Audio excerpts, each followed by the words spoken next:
Hi everyone, my name is Natalie. So we are at the beginning of 2020 and I know a lot of us are thinking about the fact that we're starting a new decade.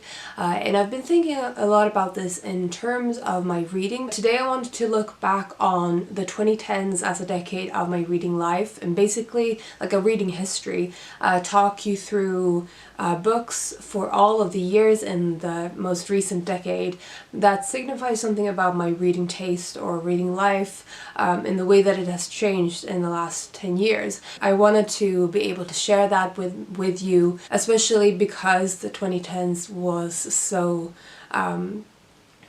full of change for me in terms of my reading. But I thought that sort of doing a reading history of the 2010s would be a fun thing to look back on as well. So for 2010, the book that I wanted to talk about is Out by Natsuo Kirino. I had previously read Grotesque by this author, but I think it was around this time that I really fell in love with her writing, reading this book. And I have since then read all of her published books in English. At the beginning of the 2010s, I was reading quite a lot of Japanese fiction and Japanese literature in general because I've always loved Japanese culture and language, and I was sort of getting into reading Japanese literature around this time, and this was sort of the main author that I found through that experience. It is also very significant in that I was looking for reviews of this on YouTube, and that was how I found BookTube.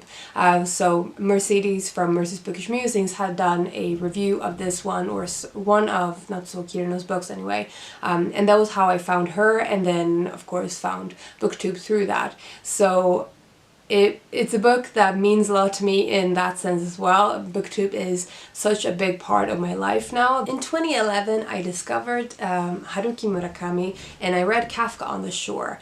So I'd heard about Haruki Murakami a long time before I picked this up. I was somehow intimidated by his works. I remember thinking about it for a long time before actually diving into his work, and this was the first one I read by him. But this book for me signifies both sort of a continuation of my interest in Japanese literature, also the first signs that BookTube had an effect on or an influence in my reading life, because the reason I decided to eventually get to this book, or to Murakami in the first place, was through watching a lot of booktubers talk about him. In 2012 I read for the first time A Christmas Carol by Charles Dickens. I read A Christmas Carol while I was in London. I was going to watch a concert by Big Bang, which is a Korean pop group. So I had very impulsively decided to go there by myself, and I took this book along with me to read in London, and I just feel like that is a really nice memory for me. Aside from being a fun travel associated memory, is also I think the first classic that I read outside of a school setting. I didn't really enjoy classics, and I didn't really have an interest in reading them outside of school for a long time. Of course, I think that part of the reason that I actually decided to pick this up is through BookTube as well. Just watching a lot of booktubers talk about classics made me curious about them for the first time. I mean, A Christmas Carol is probably a pretty good place to start because it's so brief, and also it has that recognizably Christmas spirit thing that I think a lot of people who are celebrating Christmas can enjoy for that alone. I remember that I found the writing quite difficult to understand because I was so unused to reading classics, but it still means something to me in the sense that it was one of the first classics I read, and I did apparently enjoy it enough to go on to read more classics, and now it's something that I really love reading. So although I don't read enough of it, and I have since reread this book, and I think I enjoyed it even more on a reread. In 2013 I read The Bell Jar by Sylvia Plath. This is one of the earliest memories I have of connecting to a book on an emotional level, because I think I had probably felt things when I was reading books prior to this, but I think this was the first instance where I was deeply affected by the book on a personal level. Like I could see myself in a book, and I think that is an experience that I hadn't really considered as important before reading this, that I had Never really thought of reading as something other than enjoyment and escapism and entertainment, and maybe that you learn something through reading it. Like, I don't think I had thought of books being able to capture something in a personal way and to be able to relate to the characters and to these stories. I think I read it around the time that I was sort of falling out of love with YA and being overly critical at the genre because it wasn't what I was wanting to read. And I think this book was again sort of a turning point in me accepting that I was wanting different things with my reading now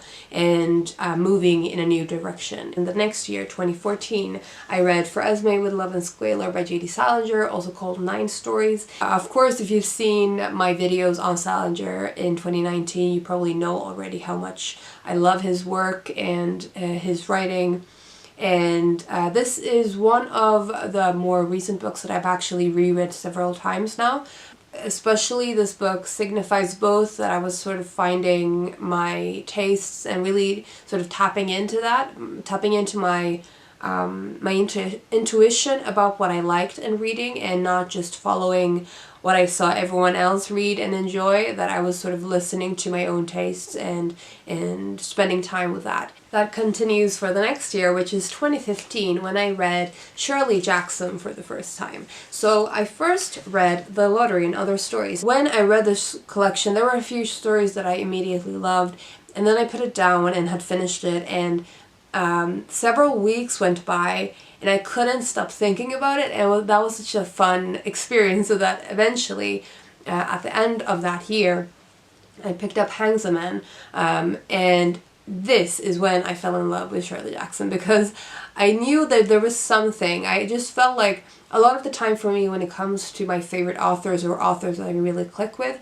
it's not necessarily something that I realize immediately. It's more of a feeling that sort of grows with time, and that is true both with Salinger and with Shirley Jackson, of course, as you probably can tell from this video. But Hangsaman was again an example like The Bell Jar, with a book where I personally connected on an emotional level to the character, to the way that they were thinking and viewing the world.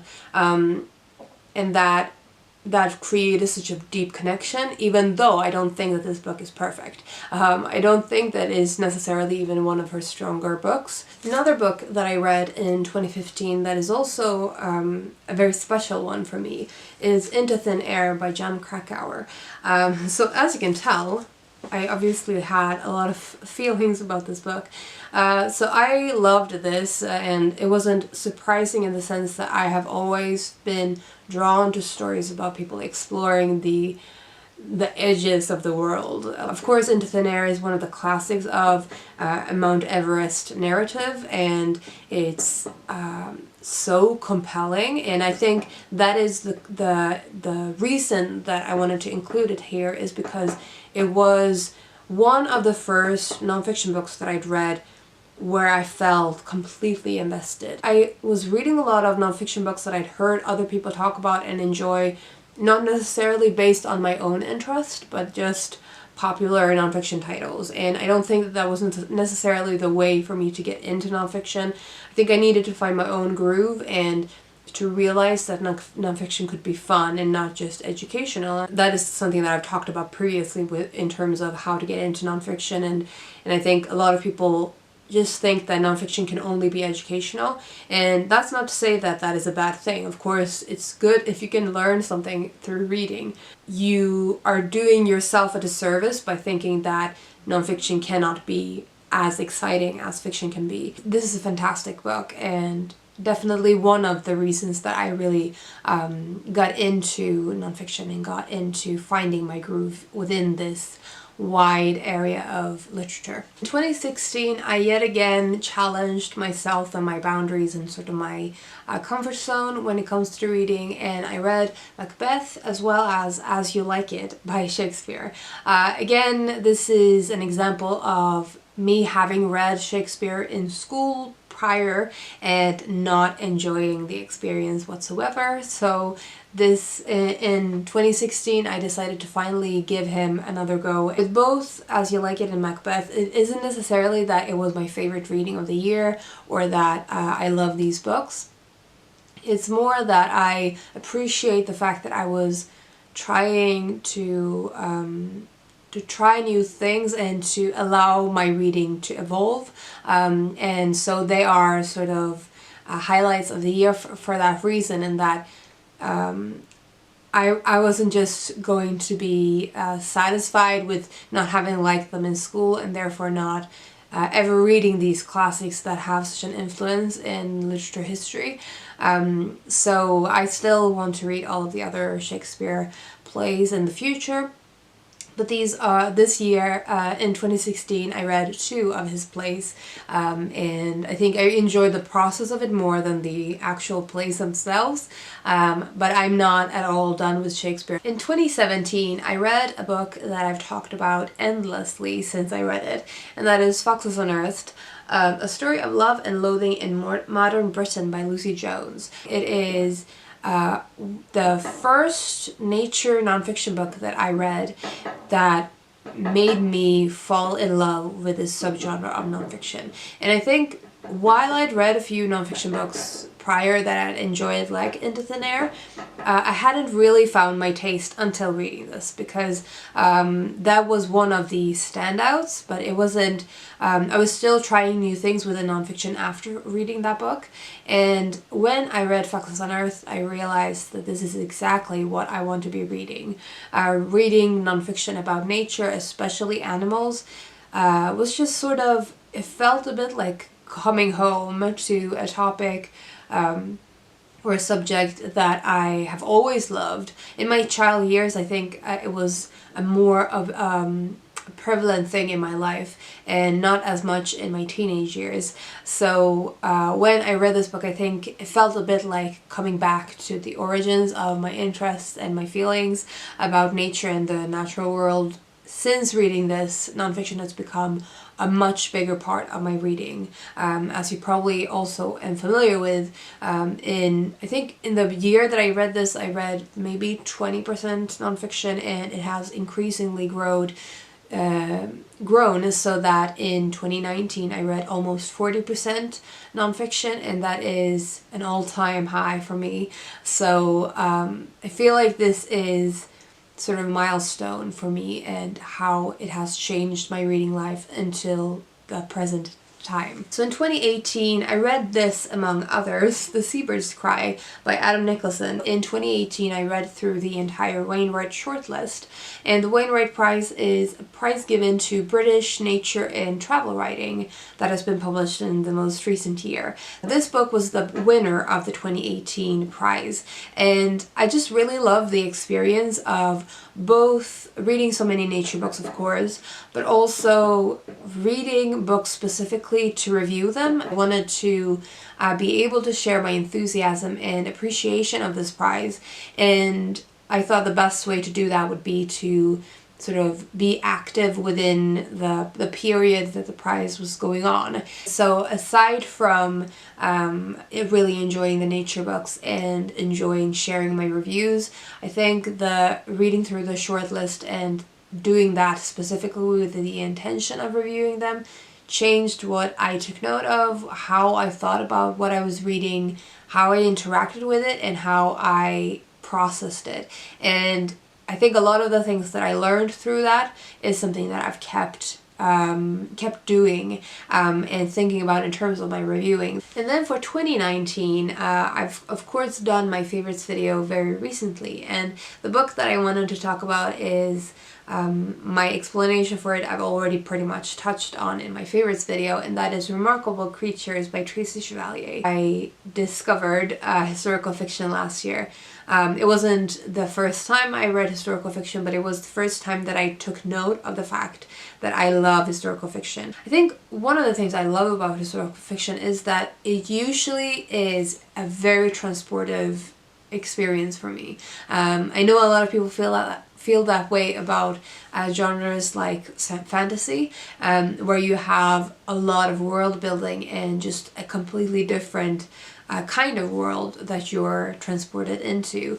For me, that is what historical fiction does. Remarkable Creatures is just one example of the ones that I've read that I've enjoyed. Discovering how much I enjoy historical fiction was yet another turning point in my reading taste. Something that I'd sort of overlooked for a long time, and I think in part it's because I think I mentioned earlier in this video that I did not like history as a kid, and it wasn't until a few years ago that I started to become more into history. Those are all of the books that I want to talk about in my reading history of the 2010s.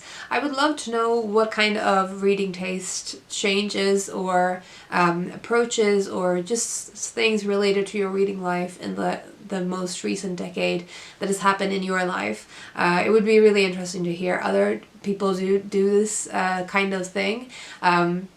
It isn't a tag or anything, but if you would like to do something similar, I would love to watch it, so feel free to link it below or just share in the comments. I would be really interested to hear how everyone's reading life has looked like in the last 10 years. But yeah, that is all I wanted to say today. I hope you're having a fantastic day, and I will talk to you soon. Bye.